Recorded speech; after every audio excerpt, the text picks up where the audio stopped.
हम आपको आज ये दिखाएंगे कि महाराष्ट्र की रेल दुर्घटना में जिन 12 लोगों की दर्दनाक मौत हुई, उसके लिए आखिर कौन जिम्मेदार है और यह घटना कैसे हुई।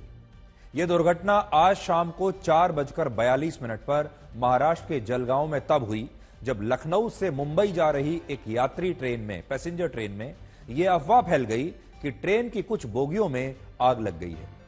शुरुआती जांच के मुताबिक इस अफवाह के फैलने के पीछे 2 कारण हो सकते हैं। पहला कारण यह कि इस ट्रेन की एक बोगी के हॉट एक्सल से चिंगारी उठ रही थी, जिससे लोगों को लगा कि शायद ट्रेन में आग लग गई है।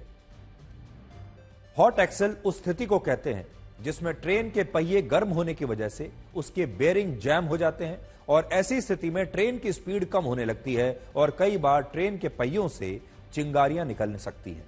और हो सकता है कि इस रेल दुर्घटना में भी यही हुआ हो, ट्रेन के पहियों से चिंगारियां निकल रही हों और लोगों को लगा हो कि आग लग गई है।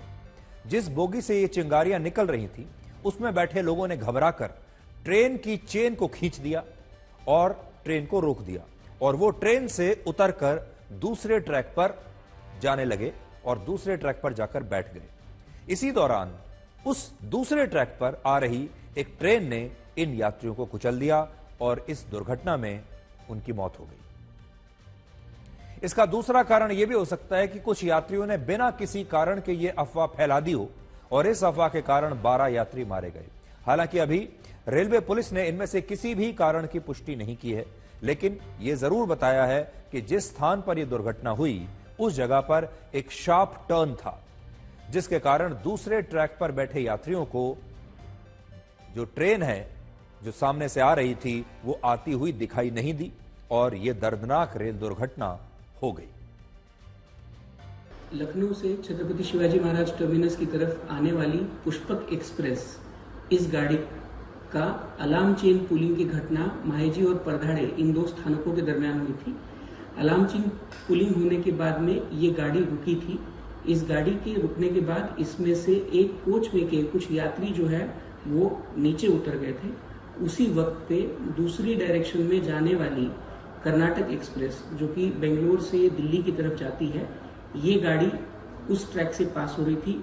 उस वक्त पे कुछ यात्रियों को, 7 से 8 यात्रियों को इस गाड़ी की वजह से चोट आने की घटना सामने आई है। उनके लिए स्थानिक प्रशासन के साथ बात करके एम्बुलेंसेस वहां पे जो जगह है वहां पे पहुंचाई जा रही है। उसी के साथ में भुसावल मंडल से जो एक्सीडेंट रिलीफ ट्रेन है वो भी निकल चुकी है और हमें जल्द से जल्द साइट पे पहुंच के साइट पे जिन यात्रियों को चोट आई हुई है उन यात्रियों को मदत करने का प्रयास रेल्वे द्वारा किया जा रहा है। जळगाव जिल्ह्यातील पाचोऱ्या नजीक अतिशय भीषण अशा प्रकारचा अपघात किंवा ही दुर्घटना घडलेली आहे आणि काही लोकांना ट्रेनमधनं धूर येतोय असं वाटल्यामुळे किंवा त्या ठिकाणी आग लागली आहे असं समज झाल्यामुळे त्यांनी ट्रेनमधनं उड्या घेतल्या आणि समोरून येणाऱ्या दुसऱ्या ट्रेननी त्यांना उडवलं आणि मोठा अपघात त्या ठिकाणी झालेला आहे। आमचे मंत्री गिरीश महाजनजी अपघाताच्या स्थळी पोहोचलेले आहेत। जी काही लोक मृत आहेत, जवळपास 10-11 लोक मृत असतील असा प्राथमिक अंदाज आहे। तेवढेच किंवा त्यापेक्षा जास्त लोक जखमी देखील असू शकतात, त्यामुळे सर्व जखमींची व्यवस्था ही करण्यात आलेली आहे। हमारे देश में दुर्घटनाएं होती हैं, फिर उन दुर्घटनाओं के बारे में हेडलाइंस बनती हैं। हम सोचते हैं कि इन दुर्घटनाओं से हम कुछ सीखेंगे, आगे से ऐसी दुर्घटनाएं ना हो ये सुनिश्चित करेंगे, लेकिन फिर से हमारे देश का पूरा सिस्टम अगली दुर्घटना का इंतजार करने लगता है। इस दुर्घटना से भी 2 बड़े सबक मिलते हैं। पहला ये कि जिस ट्रेन ने इन यात्रियों को कुचला, अगर उस ट्रेन के इंजन के सामने कैमरा लगा होता या रेलवे ट्रैक पर कैमरे लगे होते तो शायद ये दुर्घटना न होती। ऐसी स्थितियों में पटरियों की निगरानी से ट्रेन के लोको पायलट को यह पता चल जाता कि आगे ट्रेन पर एक दूसरे ट्रैक पर एक दूसरे ट्रेन के यात्री बैठे हुए हैं और इस तरह से यह ट्रेन शायद रुक जाती और इन यात्रियों को अपनी जान न गंवानी पड़ती।